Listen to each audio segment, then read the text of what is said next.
कमर दर्द सभी की समस्या नहीं, आज की बहुत बड़ी मजबूरी बन चुकी है कि इससे कैसे आज़ाद हुआ जाए। लोगों को चाहे उम्र कम हो, चाहे उम्र ज़्यादा हो, चाहे नाटा कद का हो, चाहे ऊंचे कद का हो, चाहे व्यक्ति मोटा हो, चाहे दुबला हो, कमर दर्द मतलब जब हो रही है तो सभी को या किसी को भी हो सकती है। यह आखिर क्यों होती है? कई बार हम इसके कारणों की जब पड़ताल करते हैं तो ये देखने में आता है कि हमारे गलत तौर तरीकों के चलते कमर दर्द एक लंबी जड़ें बना लेती है और यह कई बार केवल कमर पर शिफ्ट नहीं रहता, धीरे धीरे जाकर के रेडिएट करते हुए रेडिकुलोपैथी के थ्रू साइएटिक नर्व को पकड़ लेता है। और जब ये साइएटिक नर्व को पकड़ लेता है तो यह असहाय पीड़ा के रूप में हमारे जीवन का हिस्सा बन जाता है। इसके अमूमन जो कारण होते हैं वह होते हैं गलत तरीके से एक्सरसाइज या लंबे समय तक किसी ऐसे पोज में बैठा रहना जिस पोज में बैठे रहने के बाद हमारी कमर अकड़ जाती है। कई बार गलत तरीके से वजन को उठाना, कोर मसल्स के ऊपर अतिरिक्त दबाव डाल देना, नींद ना आना, रात भर गलत बिस्तर का चयन करना और पड़े रहना, ऊँघाई लेते रहना, जिससे भी कमर पर सारा का सारा वर्कलोड आ जाता है तो कमर हमारी जकड़ जाती है। कई बार माताओं बहनों के साथ देखने में आता है, जब वो घरेलू काम करती हैं तो अचानक से गीले कपड़ों से भरी बाल्टी उठा लेती हैं।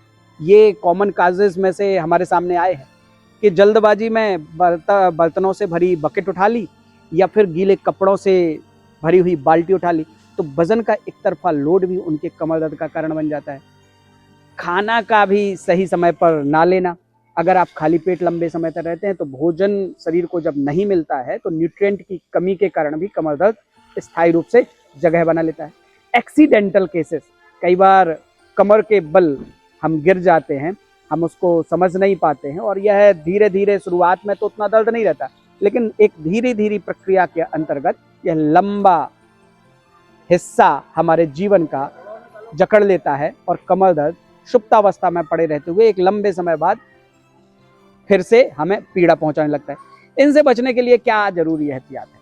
साथियों, बहुत आसान तरीके हैं कि जब हम एक ही पोजीशन में लंबे समय तक बैठते हैं तो हमें इससे बचना चाहिए। एक मंत्र आता है योग में, स्थिरम सुखम आसनम। किसी भी आसन में उतनी ही देर तक आप बैठें जब तक वह आपको सुख की अनुभूति करा रहा है। मतलब जैसे ही आपको पीड़ा होने लगे, जैसे ही आपको तकलीफ आने लगे, वैसे ही आसन की पोजीशन को बदल दें। यानी कि आपको ऐसे बैठे बैठे तकलीफ होने लगी तो आप तुरंत आसन को बदल दें और दूसरी पोजीशन में चले जाएं। तो ये बेहद आसान तरीका है अपने आसन को बदलते हुए कमर दर्द में राहत पाने का। दूसरा तरीका है योगासन और व्यायाम। नियमित तौर पर स्ट्रेचिंग दें, शरीर को खींचने वाले आसन जरूर करें जिससे हम अपनी स्पाइन को खिंचाव दे सकें। स्पाइन को जब हम खिंचाव देते हैं तो जकड़न लंबर रीजन में, खासतौर से जो L4, L5, S1 की समस्या, लोग अक्सर कहने लगते हैं डिस्क बल्ग हो गया, प्रोलैप्स हो गया, स्टेनोसिस हो गया, एथेरोलिस्थेसिस हो गया, इनकी समस्याओं से राहत देना है तो इसको खिंचाव देने की जरूरत है। तो ताड़ासन, वृक्षासन या भुजंगासन, सल्भासन आदि आसनों का प्रयोग आप कर सकते हैं। मरकटासन इसमें बहुत लाभ करता है। तो अपने योग विशेषज्ञ से अगर आप सलाह लेंगे तो अपनी कमर दर्द को ठीक कर पाने में काफ़ी सहायता भी पाएंगे। होम्योपैथी आयुर्वेद के कुछ न्यूट्रिएंट्स हैं जो उन पोषक तत्वों की भरपाई कर देते हैं जिनकी कमी आपको अमूमन अपनी अनियमित खान पान से संबंधित दिनचर्या के कारण हो जाती है। साथ ही साथ लंबे समय तक एक ही पोजीशन में बैठने की जो आपकी आदत होती है या अचानक से वेट लिफ्ट करने के बाद जो चोट लगती है कमर को, एक्सीडेंटल हिस्ट्री के जो केसेस होते हैं उनमें होम्योपैथी की अर्निका, रूटा, सिम्फाइटम जैसी दवाएं बहुत अच्छा काम करती हैं, जिनका चयन आप होम्योपैथी विशेषज्ञ से सलाह लेकर के कर सकते हैं। आयुर्वेद की वात चिंतामणि दवाइयाँ, योगराज गुग्गुल, महायोगराज गुग्गुल, पीड़ांतक वटी, ये सब राहत पहुंचाती हैं।